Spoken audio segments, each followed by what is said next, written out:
차시아쌤 제가 봉독해 드리겠습니다. 디모데전서 5장 17절입니다.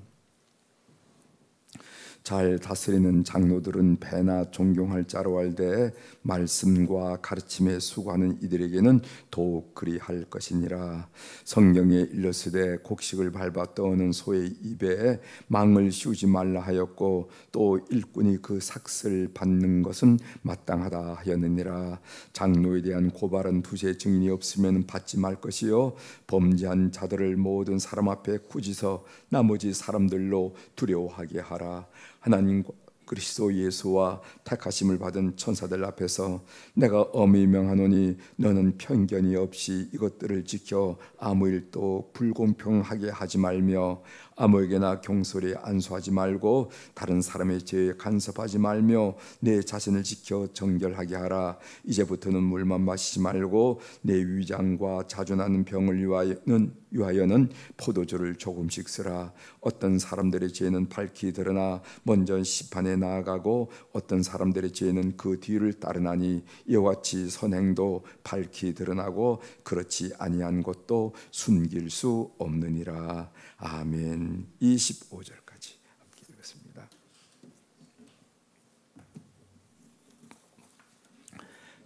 오늘 우리가 읽은 디모데전서 5장 17절 이하의 말씀을 중심으로 주제를 말씀을 가르친 자를 더욱 존경하십시오, 이런 주제로 같이 은혜를 나누고자 합니다. 말씀을 가르치는 자를 더욱 존경하십시오.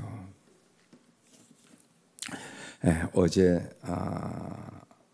2년 반 전에 교통사고를 만나서 전신이 마비된 저희 친구 목사를 만났습니다. 전신이 마비되었어요. 참 그 교통사고가 참 무섭긴 무서운 것 같아요. 전신이 마비되었어요. 지금도 자기 몸을 3등분을 해서 아래 하체는 따뜻한 물인지 차가운 물인지 구분 못한다는 거죠. 하체는. 그리고 이 몸은 조금 돌아가고 그래도 얼굴이 돌아와서 말로 표현하고 이렇게 고개를 이렇게 가로젓는 것은 좀 힘들어 하더라고요. 그래서 말은 그래도 제대로 하게 된다. 그런데 이 친구가 뭐라고 얘기하냐면은 은혜의 바다에 빠져 살아가고 있다, 이렇게 고백하더라고요. 은혜의 바다에 붕덩 빠져서 살아가고 있다고. 하체를 못 쓰고 전신 마비가 돼가지고 하체를 못 쓰고 고개도 좌우로 움직이지 못하고 이런 친구가 악수를 이렇게 하도 왼손은 조금 더 부드러워서 왼손은 오른손을 움직이지 못하고 그래서 왼손으로 밥을 먹는 그런 친구가 하나님의 은혜의 바다에 붕덩 빠져 살아가고 있다고 이렇게 고백하더라고요. 믿음이 놀랍지요? 믿음이 참 놀랍. 이제 그가 이제 전신 마비가 돼가지고 치료를 받는데 전신이 마비됐죠. 귀는 들을 수가 있잖아요, 그죠? 귀는 들을 수가 있어가지고 그 의사들이 자기를 놓고 이런저런 얘기를 하는데 또 간호사들 들어서 얘기하는데 못 듣는 것 같지만은 다 들리더라는 거다. 나아질 수 있다, 나아질 수 없다. 뭐 이렇게 이런 얘기들이 이렇게 들리는데 그의 마음속에 어떤 마음이 드냐면은 그 잠언 16장 9절이죠. 사람이 마음으로 자기 길을 계획할지라도 그의 걸음을 인도하시는 이는 여호와이시니라 하고, 당신들이 비록 의사고 지식이 있고 경험이 많은 의사이지만은 그러나 내 삶을 이끄신 분은 하나님이시다 하는 이 믿음, 이 믿음으로 그것을 극복했노라 하는 그런 고백을 하더라고요. 여러분 그렇게 믿으십시오. 우리가 인생도 사람은 이렇게 평가하고 그들의 경험에 의해서 그들의 지식에 의해서 이렇게 평가하고 저렇게 평가하고 되느냐 안 되느냐 이렇게 이야기하지만 그러나 내 삶을 이끄시는 분은 하나님이시다. 그의 걸음을 인도하는 이는 여호와이시니라 하는 말씀을 여러분 꼭 그 믿음으로 내가 오늘날까지 그 어려운 일을 극복하면서 했다 하는 그런 얘기를 제가 들으면서 참 은혜를 많이 받았습니다. 은혜를 받았습니다. 여러분들도 삶의 형편이 어떻든 간에 은혜의 바다에 붕덩 빠져서 살아가고 있다고 고백하는 여러분이 되시기를 주 이름으로 부탁을 드립니다. 오늘 이 본문 내용은 사도 바울의 장로에 대한 권면입니다. 교회 직분 제도는 시대에 따라서 많이 변해요. 그래서 지금 우리 개신교만 보더라도 침례교가 다르고 또 장로교가 다르고 감리교가 다르다는 것을 여러분 알게 됐습니다. 여러분 이게 개신교만 하더라도 그렇고 또 감리교만 하더라도 미국 감리교하고 한국 감리교가 그 직분 제도가 달라요. 달라요.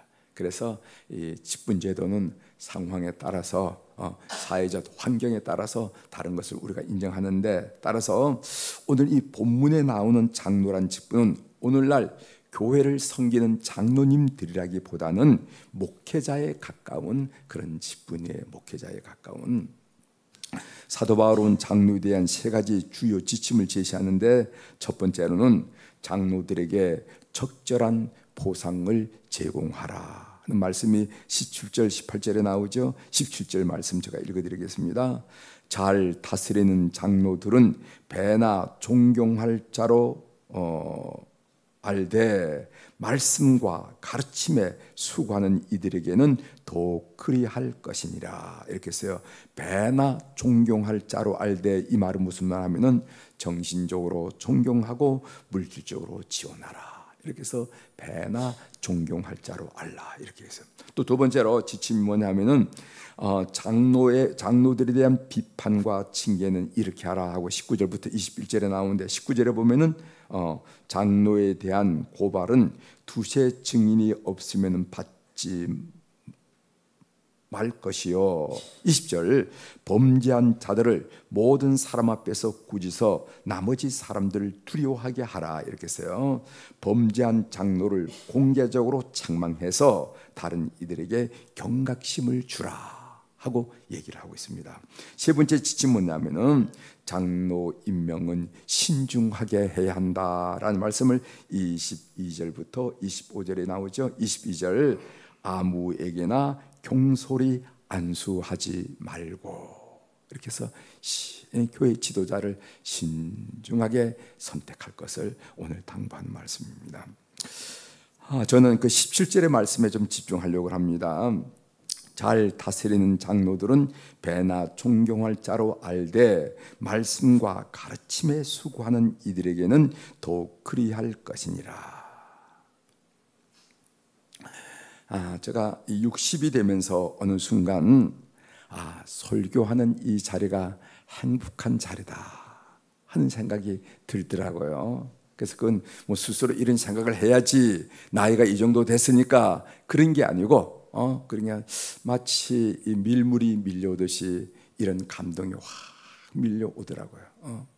이 설교한 자리는 행복한 자리다. 그럼 옛날에는 행복한 자리로 여기지 않았느냐? 옛날에는 그전에는 사실 설교가 소중한 직임이라는 건 알긴 알았지만은 부담스러웠어요. 그래서 목사님, 전도사님 설교해 주세요 이러면은 부담스러워 가지고 그렇게 했는데 60대는 어느 순간부터 이 설교하는 자리가 행복한 자리다 하는 그런 생각이 들어서 감사하고 있습니다. 그렇다고 설교가 설교하고 대답만 하면 하늘에 뚝뚝 떨어진다는 말이 아닙니다.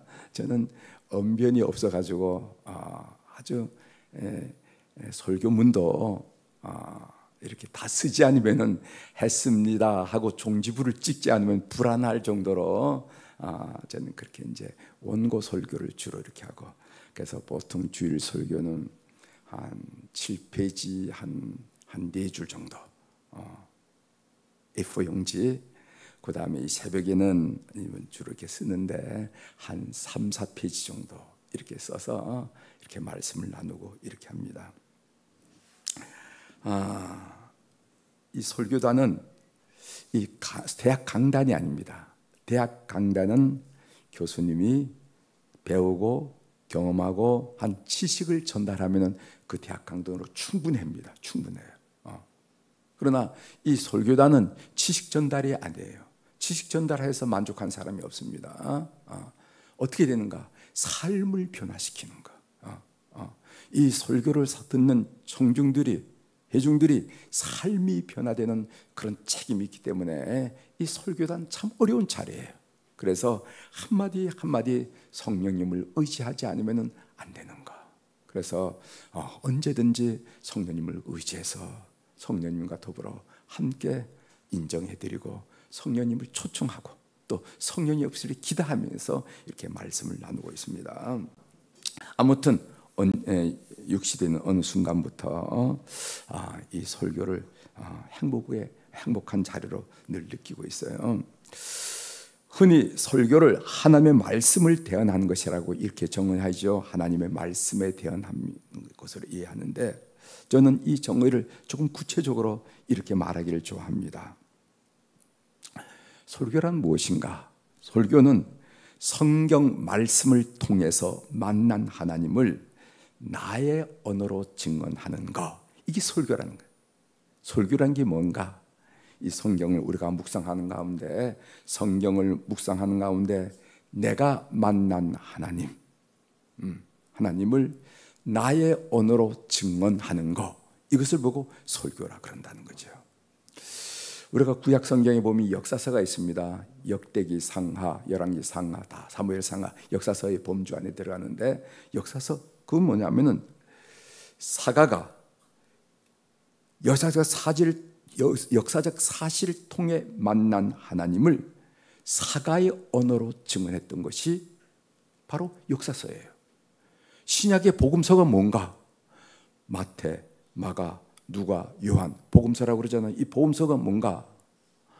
그 복음서의 저자가 만났던 예수님을 그들의 언어로 증언한 것이 복음서예요. 복음서.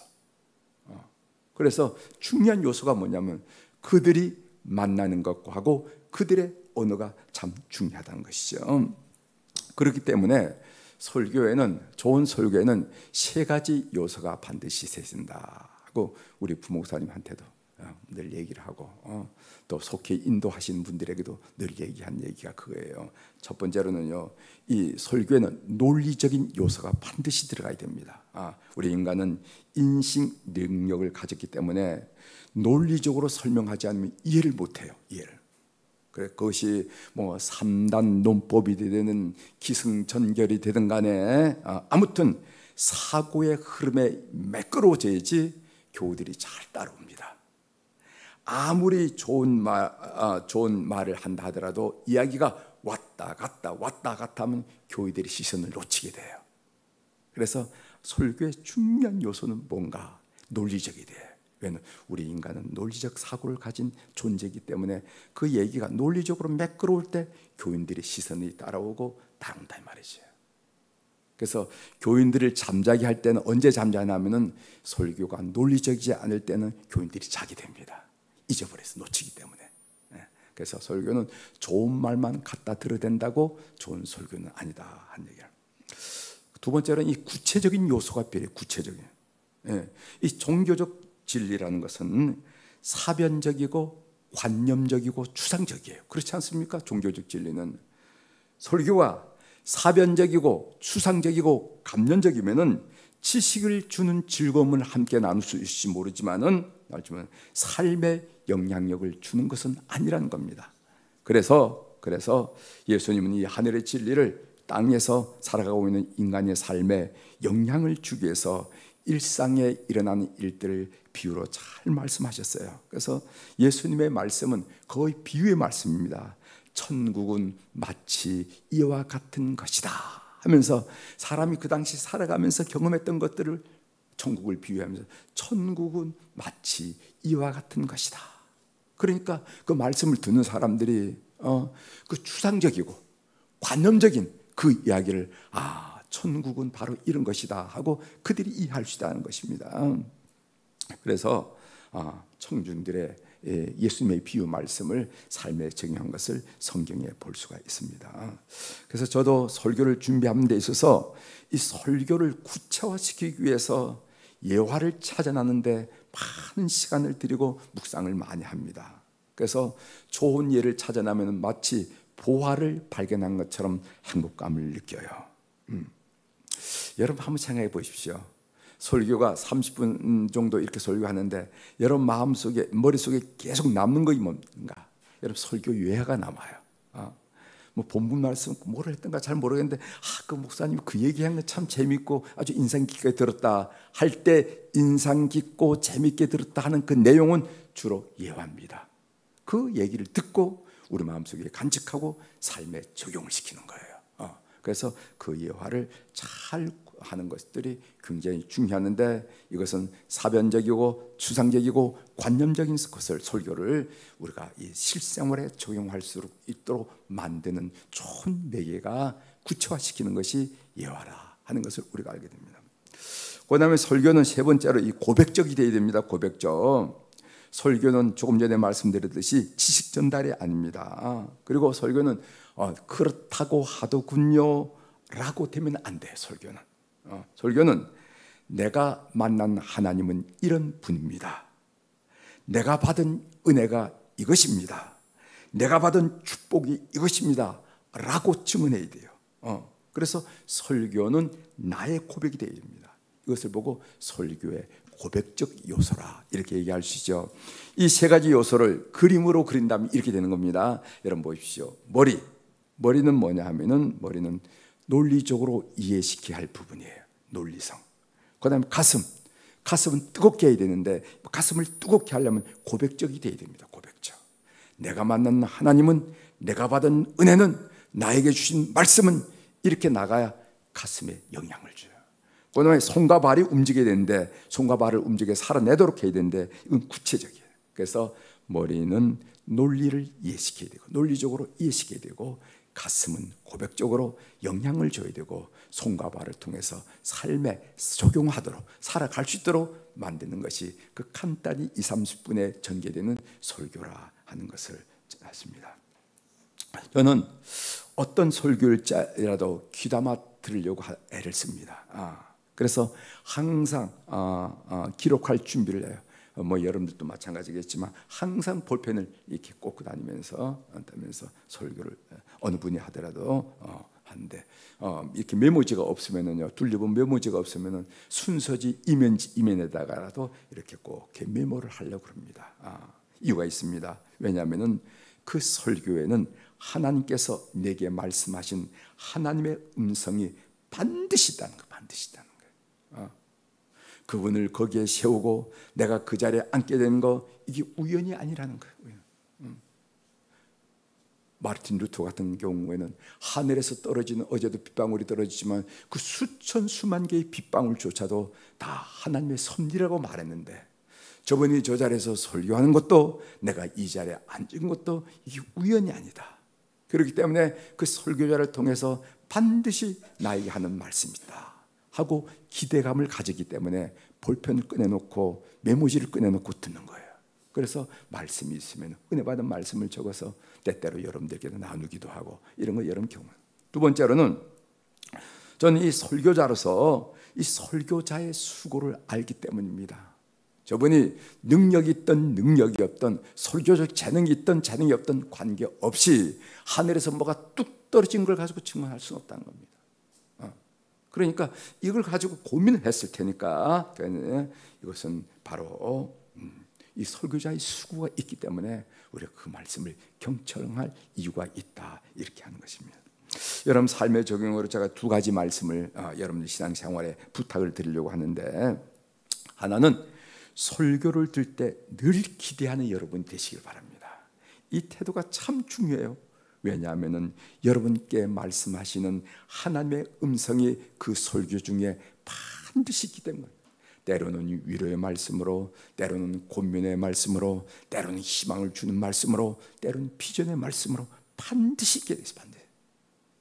그러니까 여러분들이 어떤 자리에 있든지 속해 인도자가 몇 마디 하는 말씀도 하나님께서 나를 이 자리에 이렇게 앉히신 거고 또 우리 속해 인도자를 통해서 하나님께서 나에게 들려줄 말씀이 있겠구나 하면서 귀를 쫑긋하고 들으면은요 하나님께서 반드시 여러분에게 준 말씀이 있다는 거 꼭 기억하시길 바랍니다. 그렇게 기대를. 두 번째로는 말씀을 가르친 자를 더욱 존경하라는 것입니다. 그러면은 늘 영적으로 배부름을 경험하게 돼요. 비판이 날카로우면은 굉장히 지적으로 보이지만은 사실은 영적인 공고함을 느끼게 됩니다. 그러나 받아들이면은요, 여러분이 영적으로 배부름을 느껴요. 그런 여러분들이 꼭 되시길 바랍니다. 저분은 존경할 자라 하는 그런 이해와 전제를 가지고 항상 귀담아 들을 때 여러분이 영적으로 배부른 자가 된다 하는 것을 꼭 기억하는 우리 교우들이 되길 주의 이름으로 부탁을 드립니다. 기도하시겠습니다.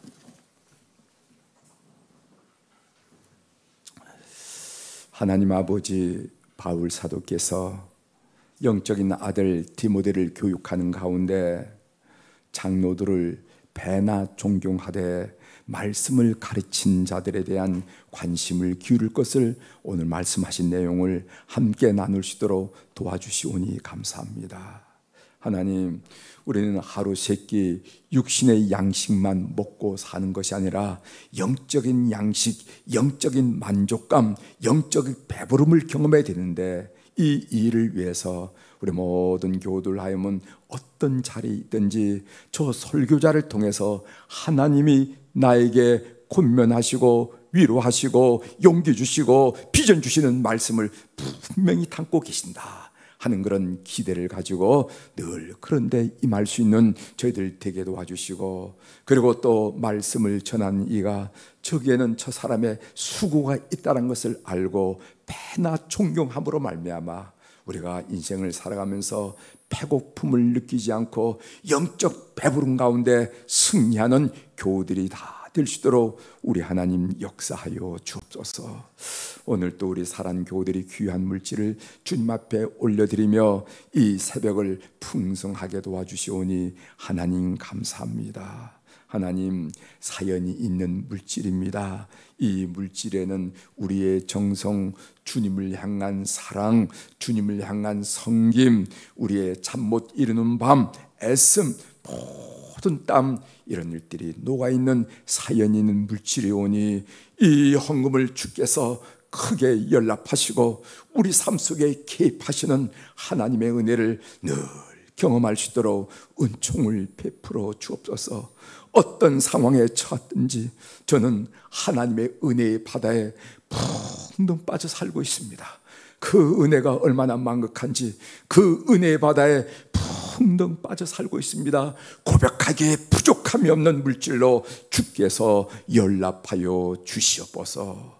오늘 또 축복하며 기도합니다. 인도네시아에 비전 트립을 간 우리 사랑하는 대원들을 기억하여 주시고, 하나님 아버지, 오늘 여러 가지 환경, 날씨, 여건과 관계없이 하나님의 은혜를 물씬 느끼는 귀한 자리가 될 수 있도록 은총을 베풀어 주옵소서. 하나님, 그 자리에서 하나님의 아픈 마음, 그 땅을 향한 하나님의 마음을 헤아릴 수 있도록 도와주시고, 그 땅에서 일하시는 하나님의 일하심을 보게 도와주시고, 또 그들을 부르시는 하나님의 콜링을 들을 수 있는 그런 귀한 시간들이 될 수 있도록 오늘 또 역사하여 주시옵소서.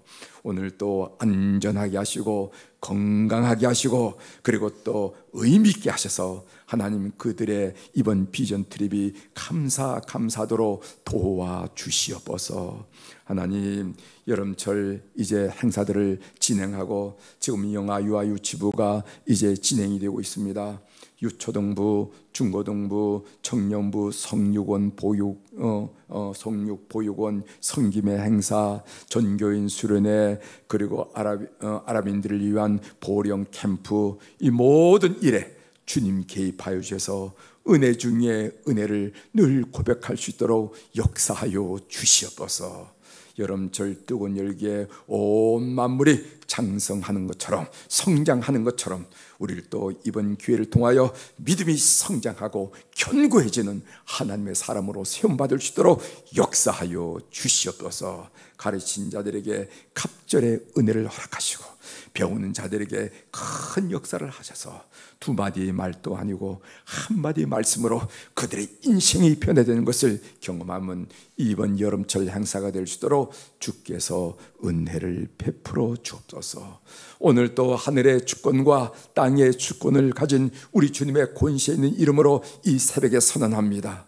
내 영혼이 잘된 같이 범사가 잘되고 강건한 축복을 오늘 이 새벽에 주님 아래 나는 온 교우들이 24시간을 사는 동안에 경험하고 고백하고 찬양하고 영광을 하나님 앞에 올려지는 소중한 시간으로, 의미 있는 시간으로 충만케 하여 주시옵소서. 감사드리며 예수님의 이름으로 축복하며 기도 올려옵나이다. 아멘. 하늘에 계신 우리 아버지시여, 이름이 거룩히 여김을 받으시오며 나라가 임하시오며 뜻이 하늘에서 이루어진 것 같이 땅에서도 이루어지이다. 오늘 우리에게 일용할 양식을 주시옵고 우리가 우리에게 죄 지은 자를 사하여 준 것 같이 우리 죄를 사하여 주시옵고 우리를 시험에 들게 하지 마시옵고 다만 악에서 구하시옵소서. 나라와 권세와 영광이 아버지께 영원히 있사옵나이다. 아멘.